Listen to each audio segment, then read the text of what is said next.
Mo fẹ́ sọ̀rọ̀ nípa kí ni ń jẹ́ Ògo Ìlọrin àti pé àwọn wo ni Ògo Ìlọrin. Mo fẹ́ kẹ́ ẹ bá ń share program yìí dáadáa torí mò ń gba kọ́ọ̀lù láti oríṣiríṣi àwọn àyè àwọn ìlú káàkiri wípé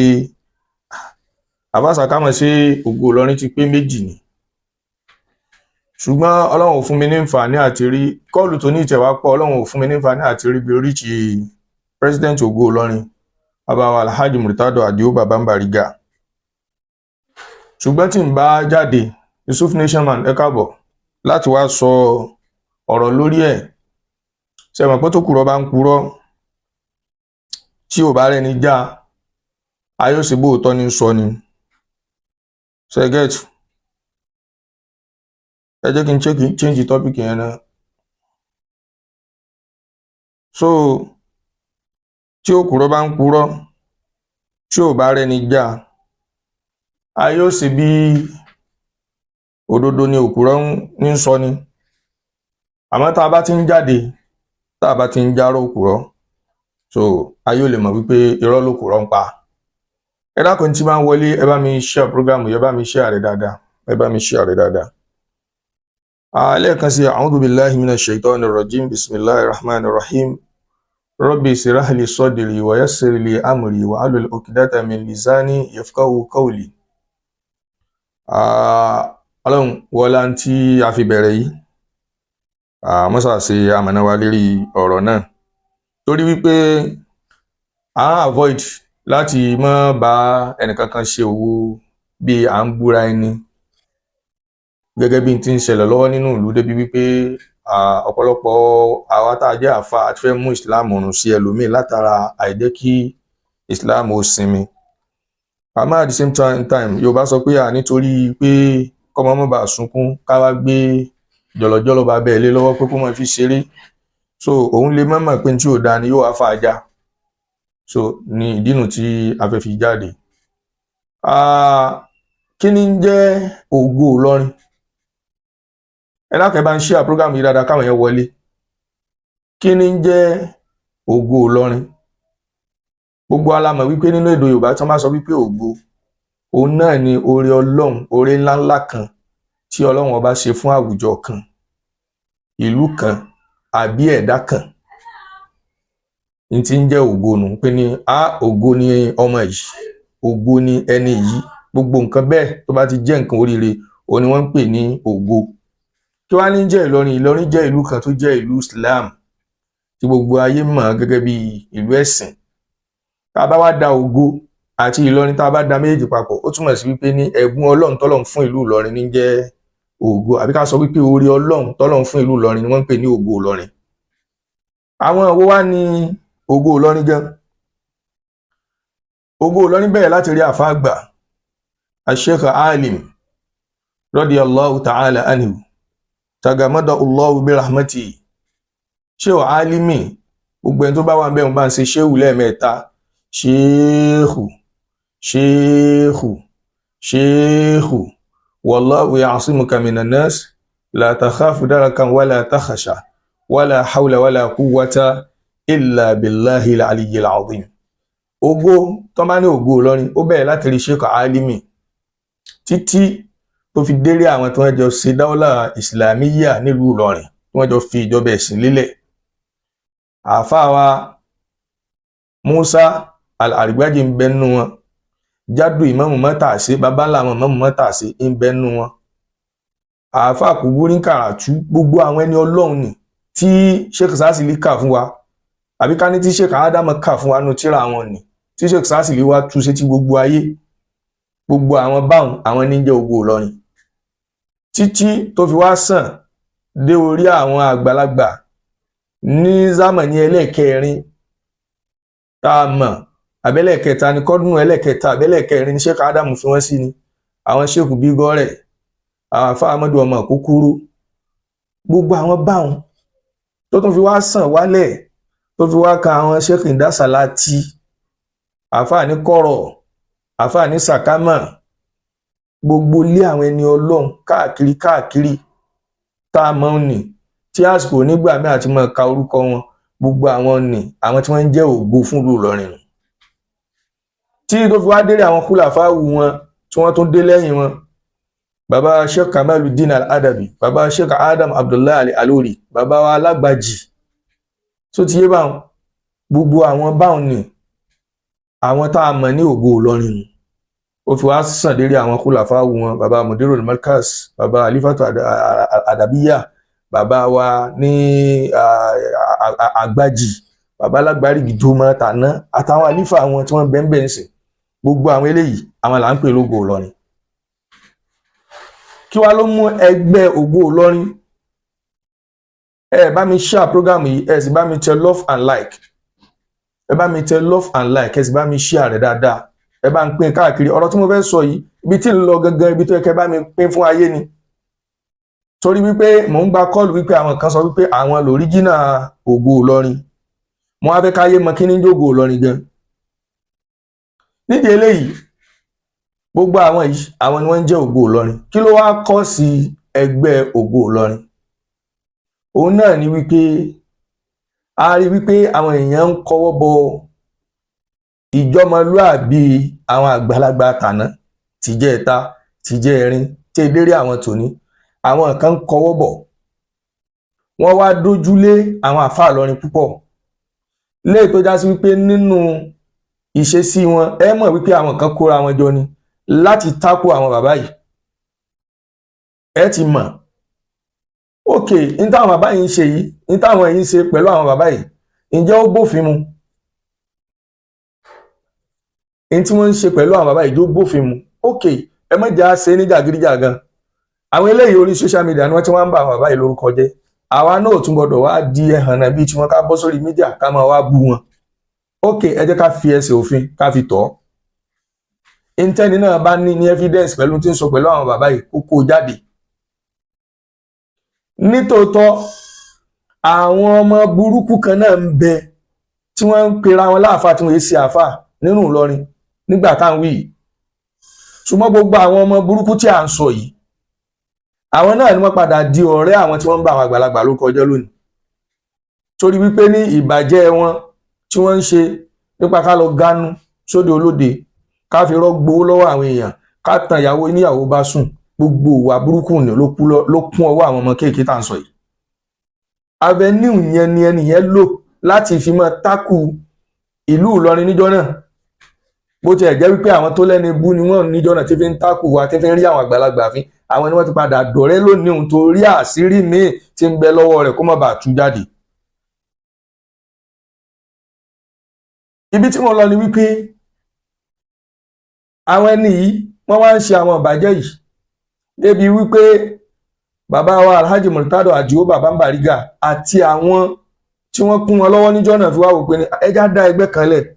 tí ó máa defend heritage àwọn àgbàlagbà nípa ìmọ̀ bà wọ́n lórúkọ jẹ́ ẹ jẹ́ ká dá ẹgbẹ́ kan lẹ̀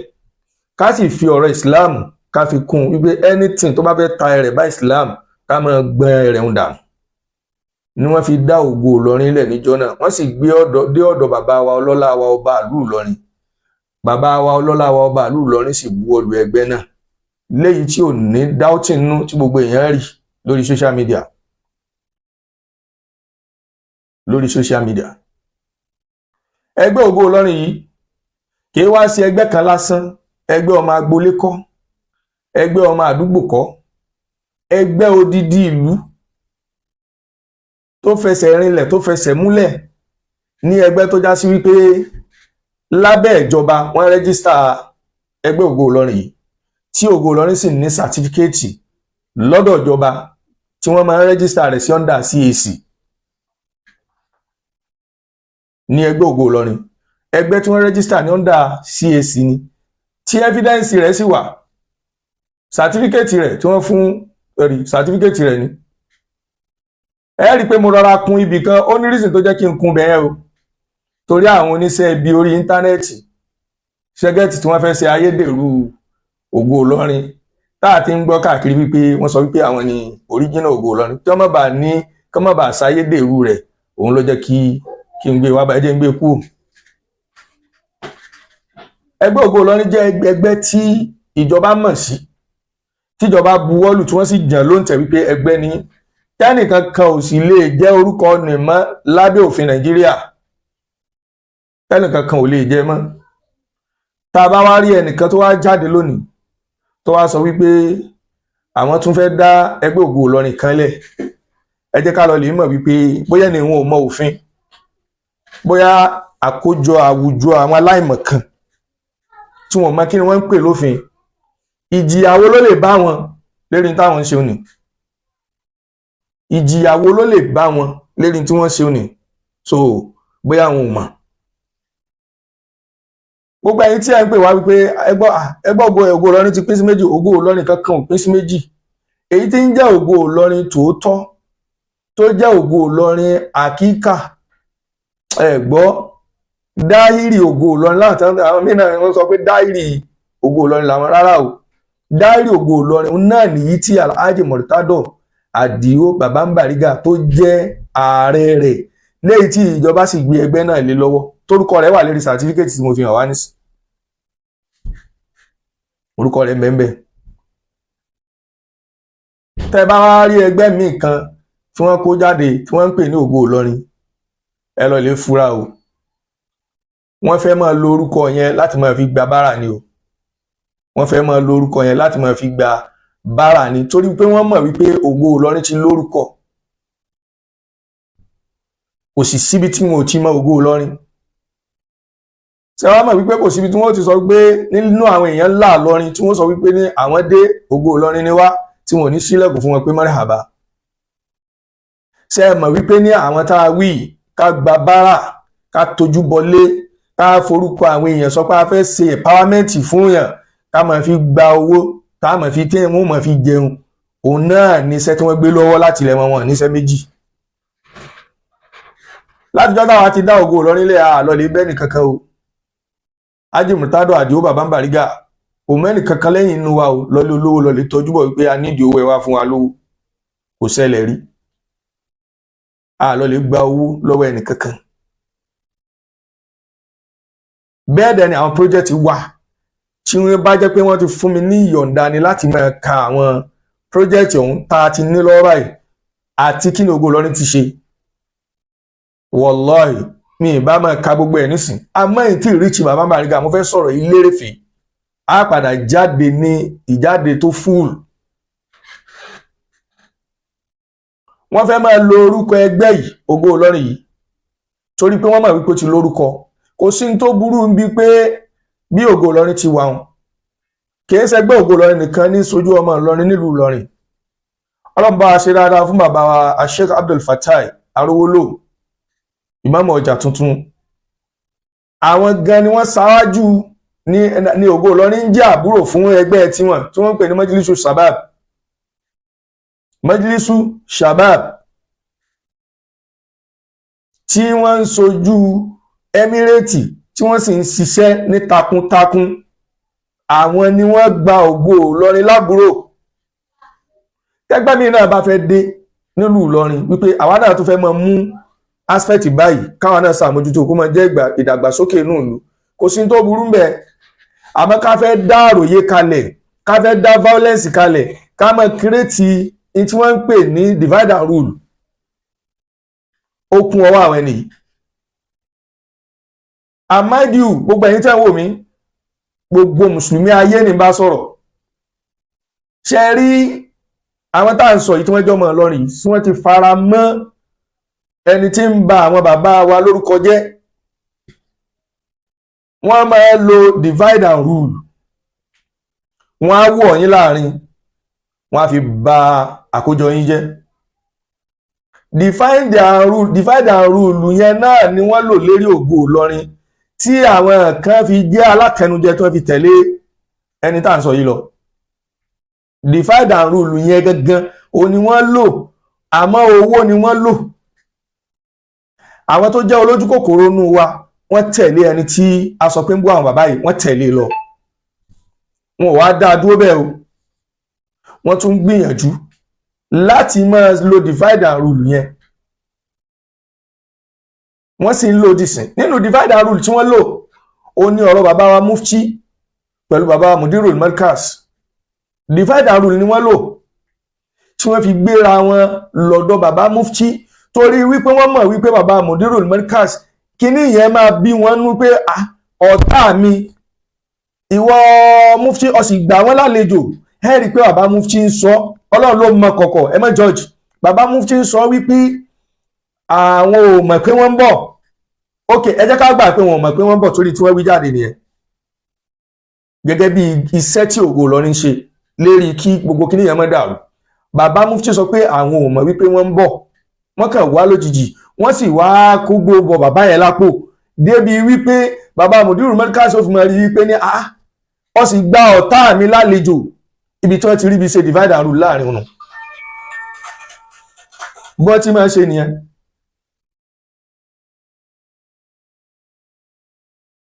bí wọ́n ṣe máa ṣe ó nìyẹn divide and rule yìí òun náà ni wọ́n tó ti àwọn ara wa wá wípé ẹ̀yin náà sọ pé Ògo Ìlọrin kan ní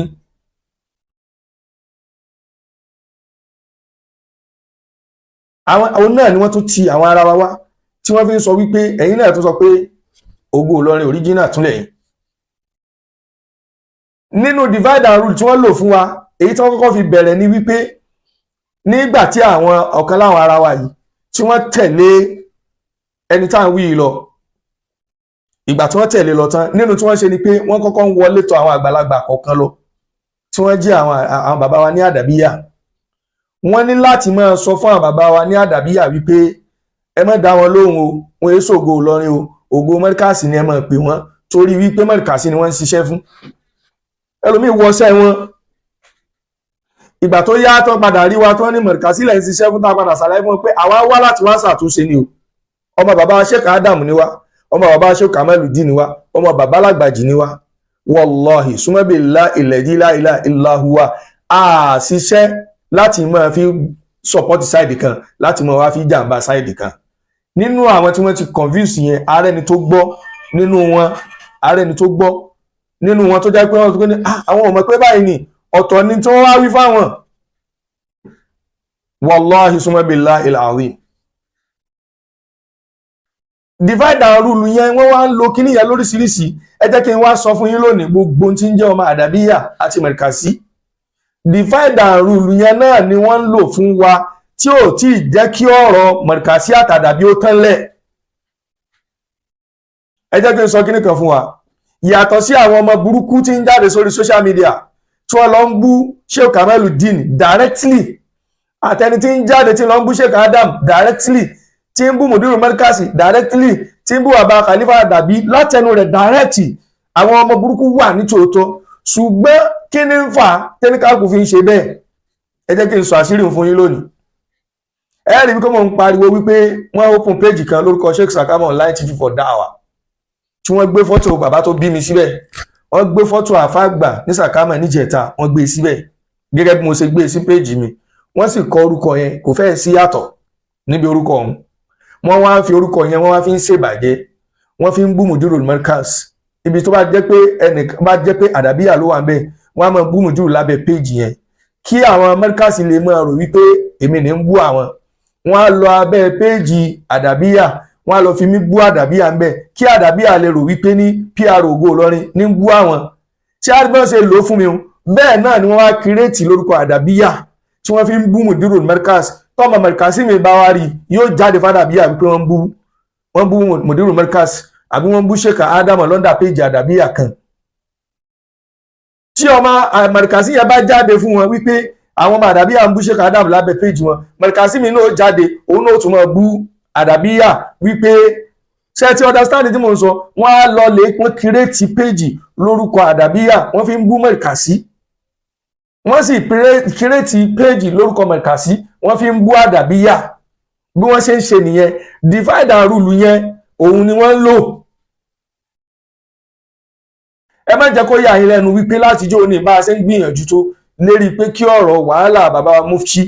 àti bàbá Mudirul Markaz kó paná a sì tún rí àwọn péjì kan tí wọ́n open lórúkọ Markaz kódà wọ́n fi orúkọ bàbá Mudirul Markaz Sheikh Habibullahi Adam Abdullahi Ali lórí wọ́n fi open péjì wọ́n sì fi ń bú àdàbíyà ẹ wàá rò wípé àwọn mọ̀rìkàsí ni ò sinmi ni rárá o kò rí bẹ́ẹ̀. kí ló jẹ́ kí n mọ strategy wọn ni wípé mo fi ti tèmi mo fi wò wípé àwọn tí wọ́n ń lo orúkọ mi yìí tí wọ́n ń lo péèjì kan tí wọ́n kírètì ẹ̀ lórúkọ mi tí wọ́n fi ń bú àwọn èèyàn débi pé àwọn èèyàn fi wá ń pè mí pé àfàṣàká mọ́ ẹ̀ẹ́dúró dá mọ́ o ẹ̀ẹ́dúró dá mọ́ o tí ì bá ṣe pé ń ṣẹ̀ṣẹ̀ wá hàn sáyé bẹ́ẹ̀ náà ni wọ́n ṣe ń lo orúkọ jẹ̀mọ́ mẹ́ríkàsì nìkọ́bà mẹ́ríkàsì yìí wọ́n kírètì rẹ̀ láti máa fi bú àdàbíyà bẹ́ẹ̀ náà ni wọ́n kírètì àdàbíyà láti máa fi bú mẹ́ríkàsì tá a bá wà very careful wallahi gbógun yóò ṣe máa lọ tí ò ní tẹ́nu. mo fi la ilaha illallah mo fi bẹ̀yìn gbogbo ẹ̀yin tẹ̀ wọ́n program yìí kó má ṣẹ́kù ẹnìkan tí ò ní bá mi share program yìí wallahi tó bá share rẹ̀ ọ̀ ní ládàá ọbọ̀dọ̀ ní ládàá bí wọ́n ṣe ń ṣe ni o divide and rule yẹn òun náà ni wọ́n wá lò nígbà tí wọ́n wá lò ti péjì tán tẹ́ ẹ máa rí péjì tí wọ́n kírètì lórúkọ àdàbíyà tó mọ̀ bú mọ̀rìkàsí ẹ máa rí péjì tí wọ́n kírètì lórúkọ mọ̀rìkàsí tó mọ̀ bú àdàbíyà ọlọ́run ló mọ àwọn tí wọ́n ń sanwó fún àwọn ọmọ burúkú yìí tí gbogbo wa ti mọ̀ ní ìsáká ọlọ́run ló mọ àwọn èèyàn tí wọ́n kó wọn jọ tí wọ́n sponsor wọn láti wípé kí ilẹ̀ Yorùbá kí Islam ilẹ̀ Yorùbá má sinmi kò sì dàbí wípé Islam ní Saka ń ṣiṣẹ́ fún because tó bá jẹ́ pé Islam ní ṣiṣẹ́ fún kò yẹ kó le tó báyìí kò yẹ kó le tó bẹ́ẹ̀ tó bá jẹ́ pé Islam ní ṣiṣẹ́ fún tòótọ́ wàláì kò yẹ kó le tó bẹ́ẹ̀ àmọ́ nǹkan míì ti wà lọ́ndà kínní yìí èèyàn tó gbọ́ ọmọ mọ̀kàn láyé Ọlọ́run o irú Saka òun ní ò wá máa lo bírèènì tẹ́mi ò fi wá lọ lè fọ́ọ̀lù sí lọ́wọ́ láti máa tẹ̀lé abẹ́ẹ̀ rí àdúrà àwọn gbàngbàngbà èèyàn tó yẹ pé èèyàn wò pé wọ́n ní làákàyè tí wọ́n bá ń sọ̀rọ̀ lérí mídíà tẹ́mọ̀ wò pé ní ọlọ́pọlọ làwọn ènìyàn kí irú wọn wá fọ́ọ̀lù sọ́wọ́ orú eléyìí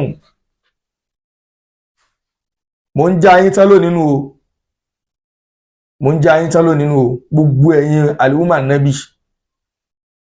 ẹja lọ lè wà very careful wallahi summa billahi alazim divide and rule ni wọ́n ń lò tá a bá wá lọ lè ṣàkíyèsí rẹ̀ wallahi ìjà mọ̀rìkàsí àtàdàbí bí ó sì máa lọ́nu kọ́lọ̀mù mẹ́jà rí wọ́n kọ́kọ́ lo divide and rule fógo lọ́rin wọ́n fi mú nínú wa tí ń ṣe chàríchàrí tẹ̀lé wọn lẹ́yìn òun náà kó àwọn èèyàn dání ẹlẹ́ẹ̀kejì ẹni tí wọ́n wá mú yìí òun náà wá mú àwọn èèyàn ó wá fi wọ́n kó orúkọ jọ wọ́n wá wọlé tọ̀ àwọn àfáà àdàbíyà lọ láti máa lọ bà wá jẹ́ wípé mọ̀rìkàsí là ń ṣiṣẹ́ fún ṣẹ́tírí another divide and rule tó jẹ́ pé ní àfáà àdàbíyà míì gan ò fẹ́ gbọ́n títẹ̀ ń jẹ́ Ògo Ìlọrin divide and rule ní o Ọlọ́run ló wá ní kí gbogbo àwọn àfáà àdàbíyà tẹ́ jẹ́ àwọn àgbààgbà ó jẹ́ onílàákàyè Ọlọ́run bá ṣe dáadáa fún bàbá àlífà àdàbíyà Ọlọ́run bá ṣe dáadáa fún bàbá míṣánná ayára àti àwọn jìnkòjìnkò bàbá Sànú Ṣéhù Ọlọ́run bá ṣe dáadáa fún wọn bàbá Buhari ọmọ Musa Ọlọ́run bá ṣe dáadáa fún wọn àwọn ẹ̀yẹn Ọlọ́run ní kí wọ́n jẹ́ àfáà tó jiná dénú lẹ́nu kálukú fún wa mọ̀ wípé wọ́n ti wá bà yín jẹ́ wọ́n ti jẹ́ ká mọ̀ wípé mọ̀rìkàsí lẹ̀ ń ṣiṣẹ́ fún pé kí ṣe Ògo Ìlọrin lẹ́ ń ṣe ẹ wo divide and rule ẹlẹ́ẹ̀kejì tí wọ́n lò fún wa nínú divide and rule tí wọ́n lò tí wọ́n tún fẹ́ máa lò báyìí òun náà ní pé ẹjá àmọ́ pé ara náà l'Ògo Ìlọrin kò wá mú divide and rule lásán dání ìyẹn ti fẹ́ mú àtẹnujẹ àtọjú kòkòrò ó ti fẹ́ mú dání torí wípé wọ́n fẹ́ máa forúkọ yẹn gbowó káàkiri ni gbogbo ẹ̀yin èèyàn ẹ má fún wọn lówó o Ògo Ìlọrin kankan ò pé méjì o Ògo Ìlọrin ẹyọ kan tó wà tí bàbá Bariga Alhaji Murtada Adio bàbá Bariga ń jẹ́ pírẹsidẹ́ǹtì rẹ̀ ẹgbẹ́ tó wà rẹ́gísítà London CAC ní tí federal government mọ̀ sí ìjọba Nàìjíríà mọ̀ sí òun ní o sàtífíkẹ́ẹ̀tì rẹ̀ rèé sàtífíkẹ́ẹ̀tì Ògo Ìlọrin òun leléyìí ìnígbéwájú bá ń lọ torí wípé àmọ́ iṣẹ́ ẹbú táwọn burúkú yìí ń ṣe ẹni tí wọ́n ń tẹ̀lé tí wọ́n ń ṣe wọ́n lọ lè mú wọ́n lè lọ yọ kíní yẹn ló jẹ́ ń gbé rẹ́ẹ̀dì kan lé lórí wọ́n lè lọ yọ tó bá wá yọ wọ́n wá gbé jáde àwọn náà mọ̀ gbé certificate wọ́n á lọ print ẹ̀ jáde wọ́n mọ̀ pé ní certificate Ògo Ìlọrin tí wọ́n ní certificate Ògo Ìlọrin original gangan òun ni mo gbé wá fún yín lójú screen tí ẹgbẹ́ tí CAC tí ìjọba Nàìjíríà tí wọ́n buwọ́lù wípé Ògo Ìlọrin wọn ò sì bí ẹnì kankan dá kó jẹ́ mọ́ tí wọ́n bá ti rẹ́gísítà rẹ̀ ẹnì kankan tí ó jẹ́ mọ́ òsì àmọ́ tí wọ́n bá fẹ́ dẹ́gbẹ́ mi ilẹ̀ àyè wà fún wọn àmọ́ pé wọ́n mọ̀ lọ lo orúkọ wa mọ́ fi gba bára mọ́ fi ṣèwà bàjẹ́ àwa ò ní fara mọ́ kò sì síjà kankan ìjọba ni ó yanjú ẹ̀ ẹni tó bá mọ̀ nínú àwọn tí wọ́n pè jọun tó ń bá tọ́lọ̀ ń bá bùn tó ní kó lajú kó yẹra fún stain kó mọ̀ fọ̀sẹ̀ yíra rẹ̀ tó gbogbo ẹni tó bá pera rẹ̀ bẹ́ẹ̀ òun àtẹni tá a ti yọ nínú Ògo Ìlọrin original gangan tá a ti yọ dànù tó lẹ́tọ̀ọ́ àti pera rẹ̀ bẹ́ẹ̀ mọ́ àti ẹlòmíràn tán lọ lè pè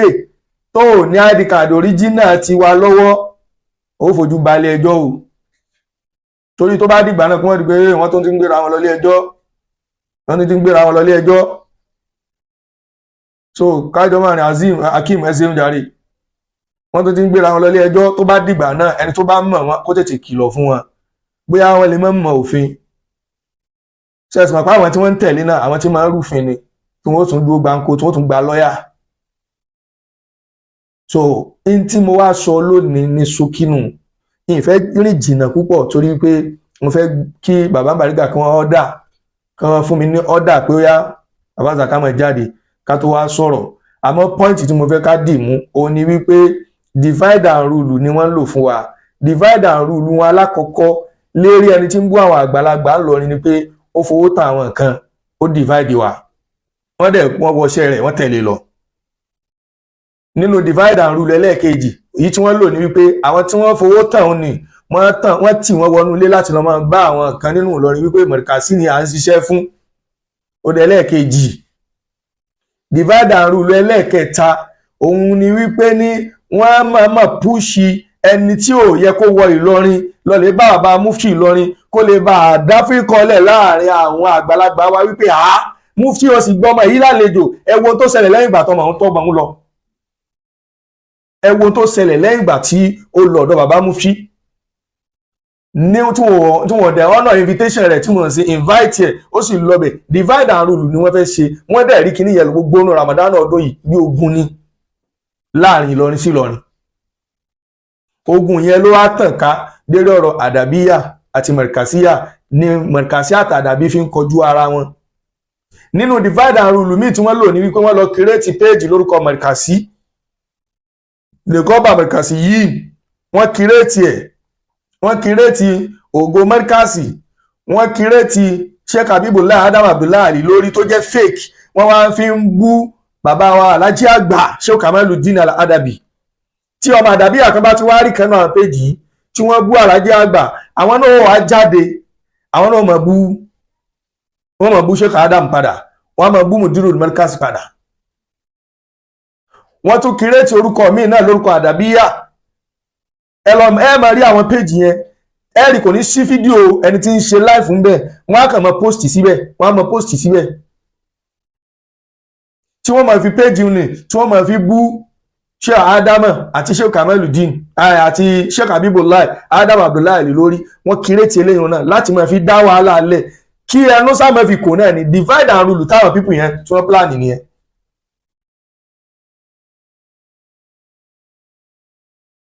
nínú míì tí wọ́n ṣe onírú péjì tiwa yìí náà wọ́n lọ create fake page lórúkọ Sheikh Sakama wọ́n á lọ sí abẹ́ póòstì àdàbíyà wọ́n á lọ máa fi bú Mudirul Markaz wọ́n á máa fi bú Sheikh Adam débi pé Mudirul Markaz àtàwọn Markaz yún wọ́n máa fi rí mi gẹ́gẹ́ bíi pé ní ọmọ òṣì lọ́mọ Ògo Ìlọrin yìí wọ́n máa fi rí bẹ́ẹ̀ bí aró wọn. wọ́n á ṣèmí wọ́n á lọ sí abẹ́ péjì Mudirul Markaz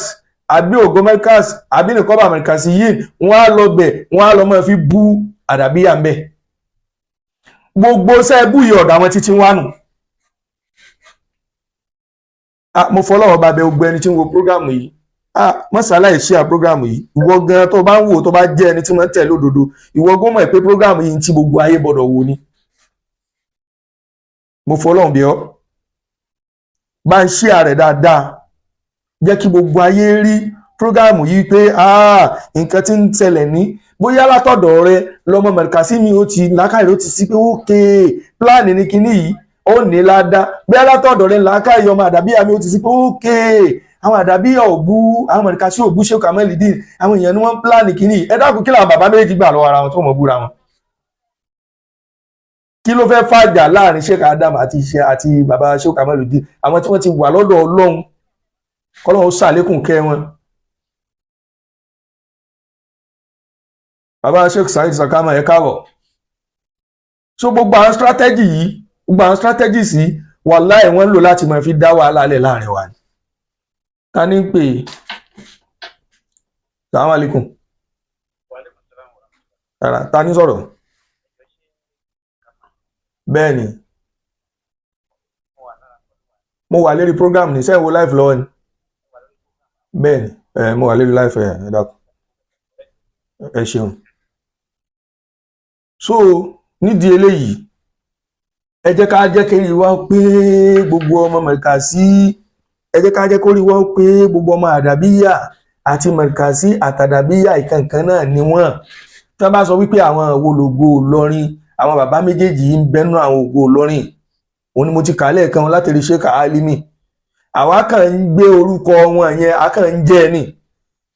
kìí ṣe páwa tá a wà nú ẹgbẹ́ yẹn gangan lògbó ìlú yìí àwa láàmú jẹ́ ògbó lọ́la so ìgbé orúkọ wọn káàkiri wípé àwọn bàbá yìí ni ògbó yìí ni ó jẹ́ káwọn ọmọ gbé orúkọ tiwa náà jáde lọ́la pé àwa náà tún lògbó Ìlọrin lọ́la ṣẹwárí àtàwa tá a dúró ní ògbó Ìlọrin tá a dúró lérí òdodo tòun ti bí wọ́n ṣe ń bà wá jẹ́ tó wípé Markazi là ń ṣiṣẹ́ fún táwọn kan lọ bà wá jẹ́ ní Markazi náà pé Àdàbíyà là ń ṣiṣẹ́ fún àdá lọ́tún àdá lósì ṣùgbọ́n tá a bá ti dá lọ́dọ̀ Ọlọ́run kò sí wàhálà tòun ti bẹ́ẹ̀ náà bá a ṣe ń ṣe wàhálà tó yìí àwa mọ̀ wípé ní àwa tá à ń ṣe wàhálà yìí wàláhì ìtàn là ń kọ́ọ́lẹ̀ Kudus Mustapha ẹ káàbọ̀ a mọ̀ wípé ìtàn là ń kọ́ọ́lẹ̀ àwọn kejì náà tí wọ́n ń da gbogbo nǹkan rú tí wọ́n torí akúnjẹ tí wọ́n fi tẹ̀lé ẹni tí ń bú àwọn baba ńlá yín àwọn baba ńlá wa tí ń bú wọn tẹ́ fi tẹ̀lé ìtàlẹ̀ yín náà ń kọ kalẹ̀ innamal mar'u hadithun ba'dahu fakun hadithan ahsana liman wa ìtẹ́ni kálukú bá kọ kalẹ̀ náà làwọn ọmọ rẹ̀ ó fi mọ tí wọ́n sọ fún lọ́la bóyá dùà ni wọ́n ṣe fún kálukú wa àbí wọ́n ṣépè lẹ́lòmínú wa lọ́la iná lè ní kálukú tí ń kọ kalẹ̀ yìí ẹ dákun ẹ̀yin jáde nísìnyí pé Sheikh Adam Yahya Fulani ẹni wọ́n ń bú Emir of Ìlọrin ni ókè ẹ jẹ́ ká wọ́n sì ní àwọn òbú Emir of Ìlọrin àwa wá gbà wípé rárá tẹ́ ẹ̀ bá bú wọn náà bẹ́ẹ̀ ṣe gbé ọ̀rọ̀ kalẹ̀ ó ti dèébú Ògo Ìlọrin sì jáde a sì sọ̀rọ̀ lórí ẹ̀ pé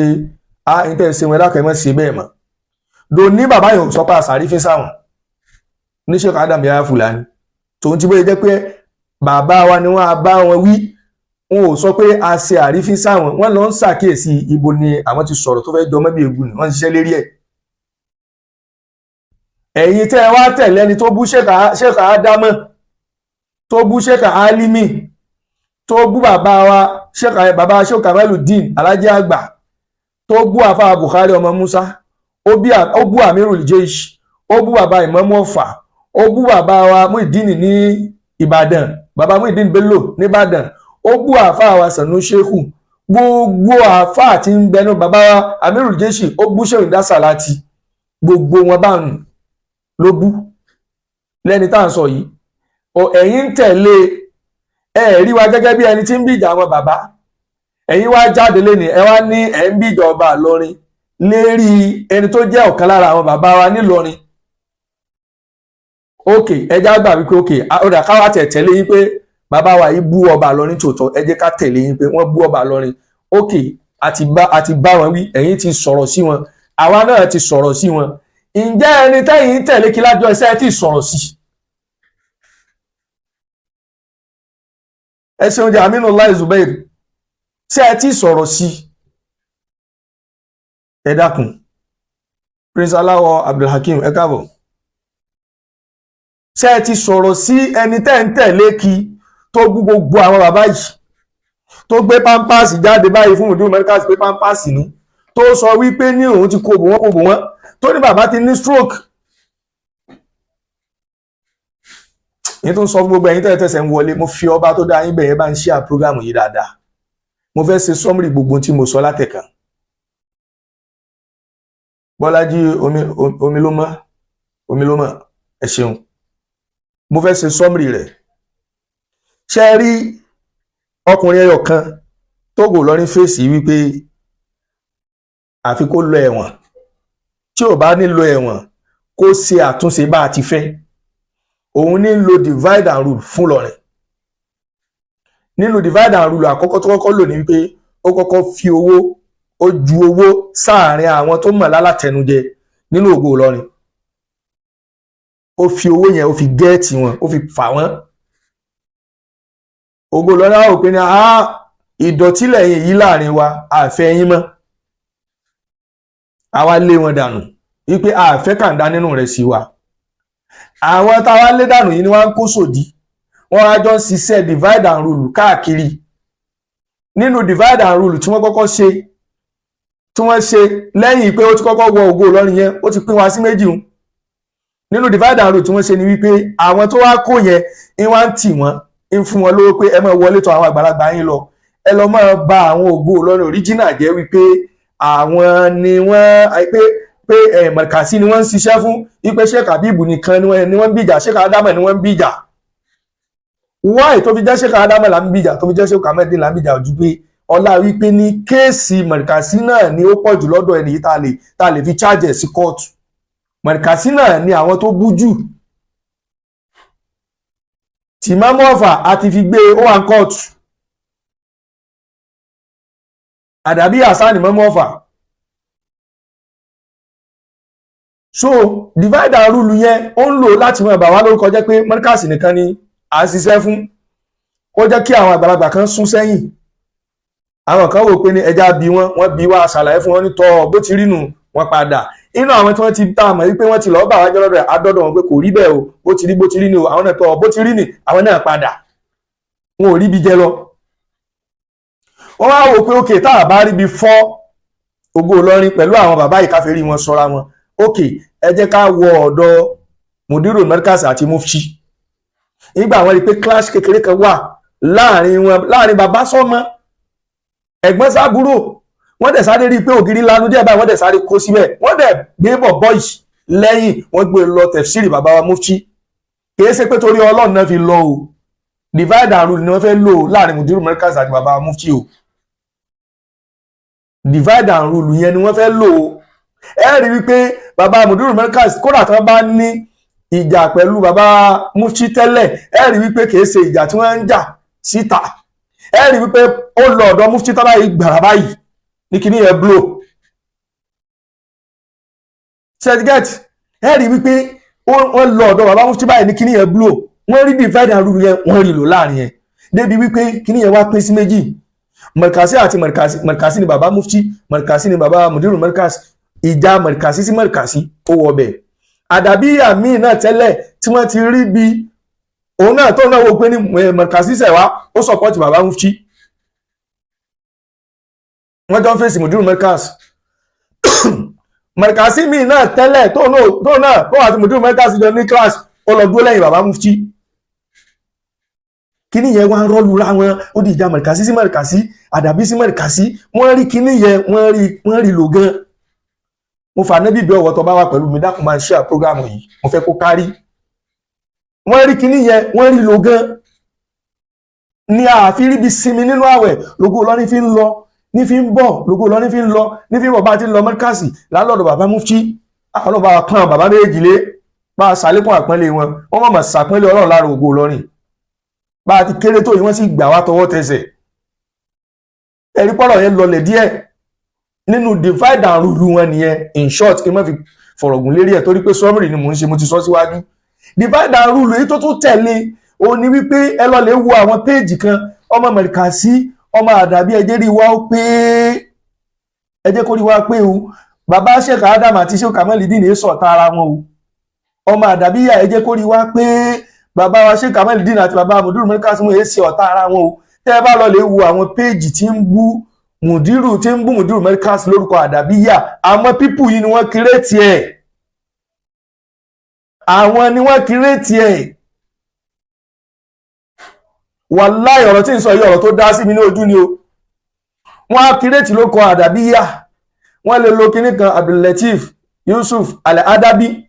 wọ́n á gbé ebu ṣéwà Ádámọ̀, wọ́n á máa gbé sábẹ́ péjì rẹ̀. So ọmọ Markaz mi náà lè rí pé ọmọ kan náà kọ Al-Adabi sí péjì rẹ̀ yìí tí ń bú ṣé Ádámọ̀ yìí, èmi náà sì mọ̀ bú ṣé Kamal. Wọ́n lo kinní yẹn o, divide and rule ni o. Ẹ̀kẹ́ ìjà wo ní bẹ láàrin Markaz àtàbí látijọ́ ìtí ò tán. Sọ́lọ́run ò ti pín kálukú fún ni, ta lọ́lọ́run ò ṣe fún. Tó fi wá jẹ́ wípé ìjà ò wá tán láti àìmọye ọdún. Tá a bá wá ṣàkíyèsí rẹ̀ àwọn péjì yẹn tí gbogbo ọmọ Markaz àtàbí bá ti rí ọmọ péjì kan lórúkọ àdàbí tí ń bú Sheikh Ádámọ̀ kan jọ sọ pé olórí bú ọmọ ní ọ́ kan mọ̀ bùn ní èpè, tí ọmọ méjì kan bá ọpẹ́rẹ́tì péjì kan lórúkọ Sheikh Ádámọ̀ kí gbogbo àdàbí àti Markaz lọ bẹ̀bẹ̀ kan sọ pé olórí bú ọmọ ní ọ́ ó fẹ́ dá wàhálà lẹ̀. Wallahi tàláì kò ní sí ìjà mọ́. Solomon Ogunleye kí n bá dé àwọn èèyàn sí ọgọ́ máa bùn wọ́n lépè mẹ́rin kódà ọ̀ ní kalẹ̀ pẹ̀lẹ́ ọtí rí nǹkan tó rí. Kódà kò sí bá ṣe lè jà tó wọn ò bí yín dá ẹ̀ lẹ́nu kankan ẹ̀ ní kankan ẹ̀yin ẹ̀ tó nǹkan kan. Gbogbo ẹ̀sìn tọ́lọ́run sí ibi tó bá belong sí ẹ̀ tó nǹkan kan. Tó bá kan ìjà tí yín àádọ́ kan nísìn ọmọ ẹ̀ pé ìjà àìfi ọmọ ẹ̀yẹ́sìn ṣeré òpònú. So nídìí eléyìí ara divide and rule tí wọ́n lónu àwọn péèjì tí wọ́n operate lórúkọ Sheikh Ádámọ̀, Sheikh Habibullah Oyèmẹ́nìkan Markaziyun tí wọ́n operate yẹn tí wọ́n máa fi ń bú Sheikh Kamaluddin yẹn kìí ṣe àwọn ọmọ Markaz lónìí o, àwọn divide and rule yìí ni o, àwọn ni o. Péèjì tẹ́ bá rí tí wọ́n operate lórúkọ Sheikh Kamaluddin lórúkọ kíníkà Al-Adabi wọ́n fi ń bú Sheikh Ádámọ̀, àdàbí àkọ́ lónìí o. Òun kọ́ o, wàláhì àwọn kọ́ wọ́n ní wọ́n máa fi kíní yẹn dá wa lálẹ́ ká lè má sinmi nílọrin ni o, kí gbogbo Markaz ayé lè má sinmi pẹ̀lú àdàbí ayé ni o, kí gbogbo àdàbí ayé lè má sinmi pẹ̀lú Markaz ayé ni o. Ẹ lọ lè wo àwọn ọ̀pọ̀lọpọ̀ péjì yẹn ẹ rí i pé wọn kì í ṣe láìfù ń bẹ tá a fi rí pé ẹni tó níbẹ̀ ní wàláhì. Wàláhì tàláhì ẹ̀yin ẹlọ́mọ ṣiṣẹ́ tó àwọn péjì yẹn ẹ rí wípé wọn kì í sábà ṣe láìfù mẹ́. Tẹ́ bá wá rí ọmọ àdàbíyà kan tó wá jáde tí ń bú mùdírù Markaz àbí ń bú Sheikh Ádámọ̀ ó ti lọ fọ́ọ̀lù sínú àwọn tí wọ́n gba ìtànjẹ ní abẹ́ péjì táwí ni. Tẹ́ bá rí ọmọ Markaz kan náà tó náà lọ lè bú Sheikh Kamaluddin àbí ń bú Khalifat Adabi àbí ń bú Sheikh Tajul Adabi, àwọn náà ti lọ lè fọ́ọ̀lù sí inú ìtànjẹ yẹn ni. Wallahi gbogbo àdàbí ẹ dákun ẹjá ṣe làákà gbogbo Markaz ẹ dákun ẹjá lo làákà yìí. Gbogbo zùmúrà tí ń bẹ ní gbogbo ilé ayé ẹ jẹ́ ká jọ fi làákà ìwò ọ̀rọ̀ tí mo sọ yìí. Tá a bá ti rẹ́nìkan tó bú kan náà bàbá yìí kájọ kóbò ká ló lórí bú ni ọ́ ká mọ̀ bú ní èpè. Wallahi ẹni ń béèrè ó ní ìbéèrè kan àdàbí àmélòó ní bẹ nínú Ògo Ìlọrin báyìí ni wọ́n fẹ́ kọ àmọ́ bátì ni wọ́n kọ. Ẹ jẹ́ kí n sọ fún yín ṣe rí àwọn tí wọ́n fọ́ọ̀lù sí ọ̀dọ̀ ẹni tá a sọ wípé ló fẹ́ lo divide and rule fún wa yìí. Ṣé ń gbọ́ mi? Òdodo ọ̀rọ̀ bẹ́ẹ̀ mo fẹ́ sọ fún yín o. Àdàbíyà kan ló kọ́kọ́ mú nínú wa. Sáwá dàbí ẹyọ kan tó wá mú òní wá ń ṣiṣẹ́ tọ̀ àwọn yòókù. Wallahi òní wá ń ṣiṣẹ́ tọ̀ wọn pé ẹni tá à ń sọ yìí kò sábú alájá àgbà òní wá ń ṣiṣẹ́ tọ̀ kò sábú alájá àgbà àwọn àdàbíyà náà ní ṣiṣẹ́ fún ní tó fi mú wọn nu. Gbogbo àdàbíyà kọ́ ló kú ònú Ògo Ìlọrin. Afárá Lukman Kókóró Lukman Sàádálà wọ́n ń bẹ nínú Ògo Ìlọrin. Ẹnìkan náà tó ń bẹ ń bẹ ní dárúkọ rẹ̀ mọ́ ní tí ò ní jẹ́ ń dárúkọ rẹ̀ mọ́ ni wípé mo ti rí tó ti lọ lè bá àwọn táwọn wí ilé nìkan jọ ń pera wọn ní Ògo Ìlọrin ìmí. Nínú ẹlẹ́ẹ̀kẹta afárá wa kan bẹ wọ́n ń pè ní ọlọ́mọ mẹ́sàn-án ọlọ́mọba ṣe dáadáa afárá náà jẹ́ntù dáadáa àdàbíyà ni wọ́n àmọ́ rí afárá náà pé púpọ̀ àwọn àtàfà Lukman yìí. Wallahi lákàyà afárá náà pé gan afárá yẹn ní òye àwọn afárá ìkíní yẹn ti hàn sáwọn pé ṣé kéde wípé wọ́n fẹ́ mọ̀ tàn wá lọ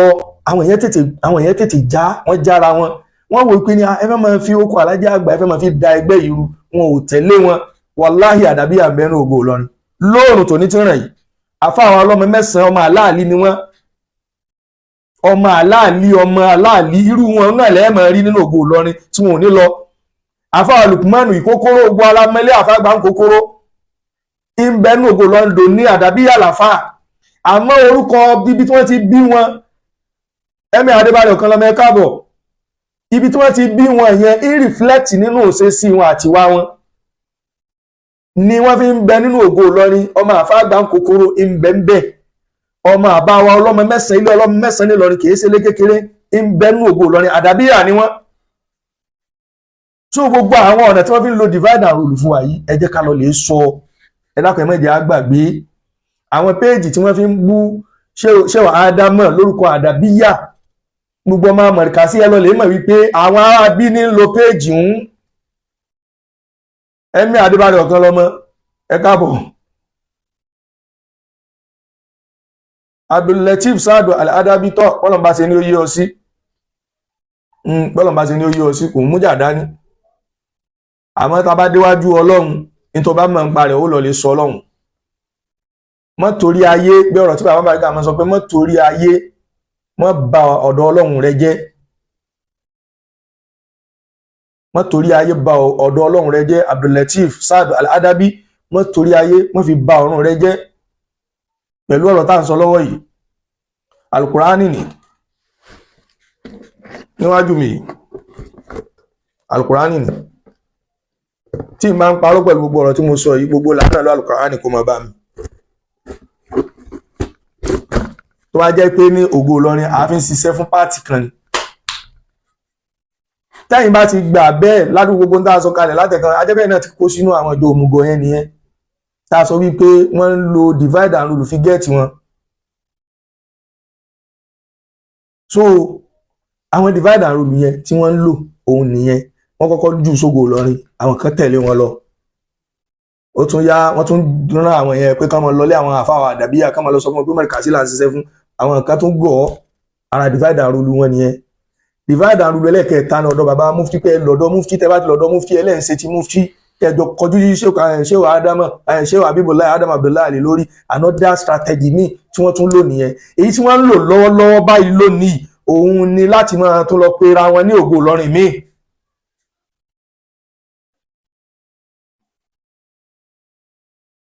No, kájọ Maharin Hakeem nígbà tí Yorùbá ti parọ́ ìbọ̀rọ̀ Ọlọ́run l'Al-Qur'ani kìí ṣe pépà yìí ni mo fi búra, ọ̀rọ̀ Ọlọ́run ti ń mẹ́nu rẹ̀ nì. So kó sì ti fi lè kí arákùnrin lè mọ̀, kí Al-Adabi lè mọ̀ wípé tí ń sọ ìdúró lérí rọ́ńbẹ́. Àwa tá a kù lógo Ìlọrin ọmọ ilé ìpìlẹ̀ àwọn ọmọ onílùú tí ò ní fẹ́ kí ìlú ó tú ní bẹ́ńbẹ́. So ti yé bá wọn mi nígbà kọ́ọ̀lù, ìdí tí n fi nígbà kọ́ọ̀lù ni pé n fẹ́ kí a tún máa ṣe bí ọ̀rọ̀ à ń ta ọ̀rọ̀ sí rẹ ní àtúnṣe la fẹ́ kí ní kálukú wa lọ lè ṣe. So mi nígbà kọ́ọ̀lù pẹ̀lú ògo Ọlọ́run. So nídìí eléyìí àwa tí a wà lógo Ìlọrin lónìí wàláhì àwa ọmọ ilé ìpìlẹ̀ àwa tí a nífẹ̀ẹ́ kórúkọ àwọn tí wọ́n bí wa ó bàjẹ́ la wà ń bẹ̀ táà nítorí ìfẹ́ èèyàn ká sọ ìfẹ́ Ọlọ́run. Kí wá torí pé mo nífẹ̀ẹ́ Sheikh Kamaluddin Al-Adabi kí wá sọ ìfẹ́ Ọlọ́run,